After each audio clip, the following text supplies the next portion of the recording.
السلام علیکم ورحمۃ اللہ وبرکاتہ۔ دوستو، مجھے امید ہے کہ آپ سب خیر و عافیت سے ہوں گے۔ اللہ پاک آپ سب کو ہمیشہ خوش و خرم رکھے۔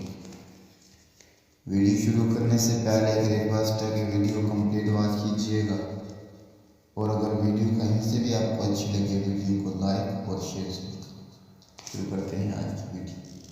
حبشہ کی طرف ہجرت۔ سوال نمبر 45۔ مسلمان مکہ والوں کے ظلم و ستم سے گھبرا کر کہاں ہجرت کر گئے؟ جواب: ملک حبشہ، جو آج کل ایتھوپیا کے نام سے مشہور ہے۔ سوال نمبر 46۔ اس وقت حبشہ کا بادشاہ کون تھا؟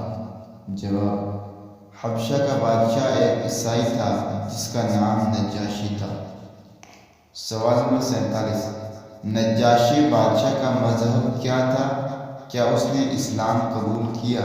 جواب: نجاشی بادشاہ ایک عیسائی تھا اور مسلمانوں کے حبشہ پہنچنے کے بعد اس نے اسلام قبول کر لیا۔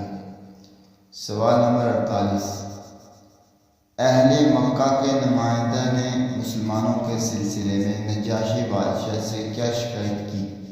جواب: اہل مکہ کے نمائندہ نے نجاشی بادشاہ سے کہا، ان لوگوں نے اپنی دین، اپنی قوم کا دین چھوڑ دیا ہے اور نہ ہی آپ کے دین میں داخل ہوئے بلکہ ایک نیا دین ایجاد کیا ہے۔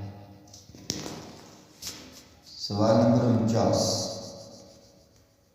قریش والوں کی شکایت پر مسلمانوں کی طرف سے کس نے نجاشی بادشاہ کے دربار میں تقریر کی اور انہوں نے اپنی تقریر میں کیا فرمایا؟ جواب: مسلمانوں کی طرف سے جعفر بن ابی طالب رضی اللہ عنہ نے نجاشی بادشاہ کے دربار میں تقریر کی جس میں اسلام کی خوبیاں بیان کی اور سورہ مریم کی ابتدائی آیتیں تلاوت کی۔ سوال نمبر 50۔